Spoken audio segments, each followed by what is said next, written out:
दर्शक मित्रों, आप सर्वे ने मारा शंकरपुरी महाराज ना ओम नमो नारायण, जय श्री कृष्ण, जय द्वारिकाधीश। अमारी आ चेनल में आप सर्वेનું સ્વાગત છે। આજે આપણે વાત કરીશું ગુરુ પૂનમ નજીક આવી રહી છે એના માટે આ વિડીયો બનાવ્યો છે કે શું ખરેખર ભગવાન શિવ ભોળાનાથને મનથી ગુરુ માની શકાય। મારી જોડે એવા ઘણા ભક્તોના ફોન પણ આવ્યા છે જેમને મને વાત કરી છે કે બાપજી અમે ભગવાન શિવજીને ગુરુ માનીએ છીએ, તેમના નિવારણ મંત્રના જાપ પણ કરીએ છીએ। કોઈ કહે છે કે અમે મનથી ભગવાન શિવને ગુરુ માનીને આ અનુષ્ઠાન કર્યું છે, આ અનુષ્ઠાન કર્યું છે, તો શું ખરેખર એ સાચું છે?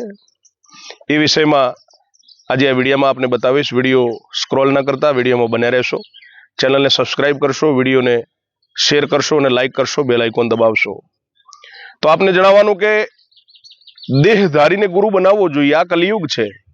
જો સતયુગમાં કુંતી પુત્ર અર્જુન ભગવાન શ્રી કૃષ્ણને જોડે રહેતા હતા, તે છતાંય દ્રોણજીને દ્રોણને ગુરુ બનાવતા હોય, તેઓ પણ ભગવાન શિવને માનતા હતા, તો તેમને મનથી શિવને કેમ ગુરુ ન માન્યા? પિતામહ ભીષ્મ જેઓ ખુદ વસુ હતા, વિશ્વાવસુનો અવતાર હતા, ગાંગેવ થયા, પછી ભીષ્મ કર્મ કર્યું તેમને, એટલે ભીષ્મ પિતા થયા, તો તેમને પણ પરશુરામજી મહારાજને ગુરુ બનાવીને વિદ્યા શીખી હતી। કુંતી નંદન કર્ણ જેઓએ પણ દ્રોણને ગુરુ બનાવ્યા હતા, પરશુરામજીને ગુરુ બનાવ્યા હતા, જેઓ પણ પ્રભુને ગુરુ બનાવી શકતા હતા। સતયુગમાં તો પ્રભુ પોતે દેહધારી હતા। તો એવી રીતે અત્યારે કલિયુગમાં ભગવાન દેહધારી સ્વરૂપમાં નથી। દેહધારી કોઈ અવતાર અત્યારે ક્યાં અવતાર લીધેલો છે ભગવાને? કલ્કી અવતાર થવાને વાર છે।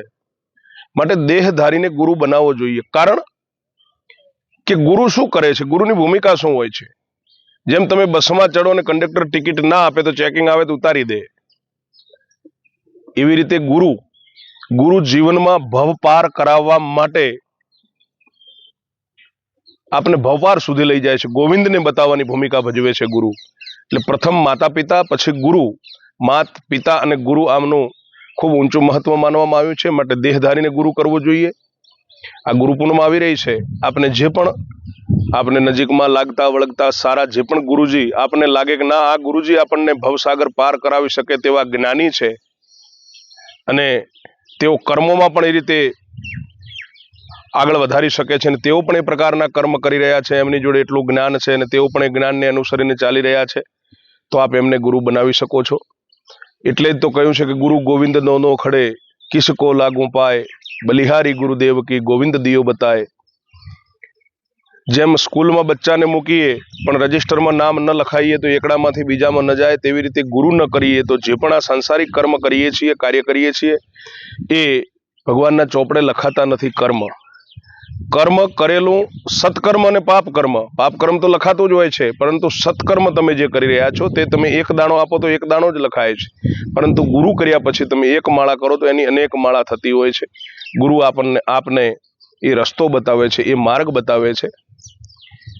એક ભાઈ એવું કહેતા હતા કે બધાય ઘટમાં રામ છે। એ તો સમજી લીધું કે બધાય ઘટમાં રામ છે, પણ જ્યાં સુધી જ્ઞાન નથી ત્યાં સુધી રામ શું કામનો? ઘટવાળો રામવાળા ઘટવાળો મનુષ્ય શું કામનો? એ સાંજ પડે ને કોથળી મારી જાય છે, તો એના ઘટમાં રામ છે તો કોથળી કેમ પીએ છે? એને અજ્ઞાન છે। એ અજ્ઞાન રૂપી અંધકારને દૂર કરીને રામ રૂપી જે ઘટની અંદર જે જાગતો પુરુષ છે ત્યાં સુધી પહોંચાડે, એટલે તમે એકના બે થઈ જાઓ।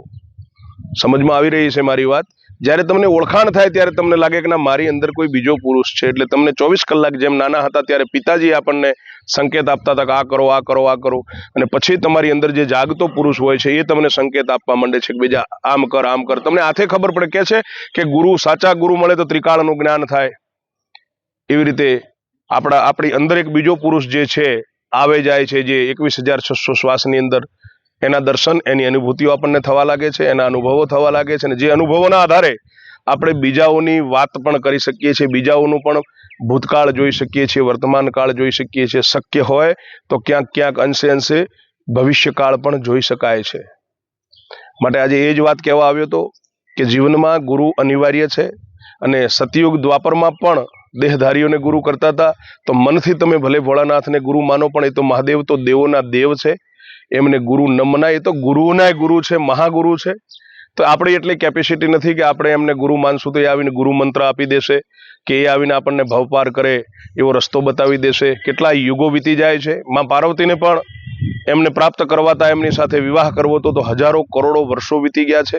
માટે આજે બસ એટલું જ. ગુરુ પૂર્ણિમા નજીક આવી રહી છે. કોઈ સારા અને આપને યોગ્ય લાગે તે પ્રમાણે સાચા ગુરુ કે છે કે મને સાચા ગુરુ ભેટિયા, ગુરુ પ્રતાપે મીરાબાઈ બોલ્યા. દરેક વસ્તુમાં તમે જુઓ, શું મીરાબાઈ ગાંડા હતા તો એમને ગુરુ બનાવ્યા હતા? એમને રોહિદાસને ગુરુ બનાવ્યા હતા. એ ભગવાન ભોળાનાથને, માધવને, શ્રી કૃષ્ણને ગુરુ નતા બનાવી શકતા? પણ ભગવાન એ તો ભગવાન છે. ગુરુની ભૂમિકા તો ગુરુ જ કરતા હોય છે. એટલે ગુરુ વગરનું આ જીવન નુગરા કહેવાય છે. એટલે કે આ નર અને નારાયણની આ કાયા બનાવી છે, નુગરા રહેવું નહીં. અને નુગરો માણસ પશુ ઢોરની જેવો છે, આ ભેંસોની જેવો છે. અને નુગરા માણસનો સંગ પણ કરાય નહીં એવું પણ ભજનમાં કહે છે. પેલામાં કહે છે કે નર રે નારાયણની કાયા બનાવી, અરે નુગરા કોઈ મત રહેજો રે, નુગરો માણસ તો છે પશુ બરાબર, એનો સંગ મત કરજો રે. માટે આજના વિડીયોમાં બસ એટલું જ. રોજ સાંજે 7 વાગે મહાભારતની કથા ગુજરાતી ભાષામાં રાગ રાગણી હાર્મોનિયમ સાથે આપ સર્વેને સંભળાવી રહ્યો છું. માતાજીનું મંદિર નિર્માણ થાય છે એના માટે મહાભારતની કથાઓ કરી રહ્યો છું. તો લાઈવ આપને નોટિફિકેશન આવે કે ના આવે, 7 વાગે 7:05 બટન દબાવશો આ ચેનલમાં એટલે મહાભારતમાં લાઈવ આ શંકરપુરી તમારી સમક્ષ હાજર હશે. માતાજીના મંદિર નિર્માણમાં પણ સહયોગ અવશ્ય આપશો. સાર્વજનિક રૂપથી સત્ય સનાતન ધર્મનું ધામ સોશિયલ મીડિયાના સહયોગ દ્વારા નિર્માણ થઈ રહ્યું છે. તો આપ સર્વે દર્શક મિત્રો આપનો સહયોગ આપી જલ્દીથી આ કાર્ય સત્ય સનાતન ધર્મનું ભવ્ય મંદિર, આશ્રમ, યજ્ઞશાળા, અન્નક્ષેત્ર, પંખીઘર વગેરે નિર્માણ થઈ જાય અને વિશ્વ કલ્યાણના હેતુથી અખંડ યજ્ઞશાળા ચાલુ થાય એવા આપ સર્વે આપનું અમૂલ્ય દાન આપી અને માં જગદંબાના ધામમાં સત્ય સનાતન ધર્મ કાર્યમાં ધર્મરૂપી થશો, સહયોગી થશો, મદદગાર થશો, દાન અવશ્ય આપશો. આપ સર્વેને મારા જય શ્રી કૃષ્ણ, જય દ્વારિકાધીશ. ડિસ્ક્રિપ્શન બોક્સમાં મારો મોબાઈલ નંબર આપેલો છે, સંપૂર્ણ માહિતી આપેલી છે. તો આપ ત્યાંથી સંપર્ક કરી શકો છો દાન આપવા માટે. જય જય શ્રી રણછોડ. ઓમ નમો નારાયણ. ગુરુ પૂનમના આપ સર્વેને મારા શંકરપુરી મહારાજના ઓમ નમો નારાયણ. જય મહાકાળી માં.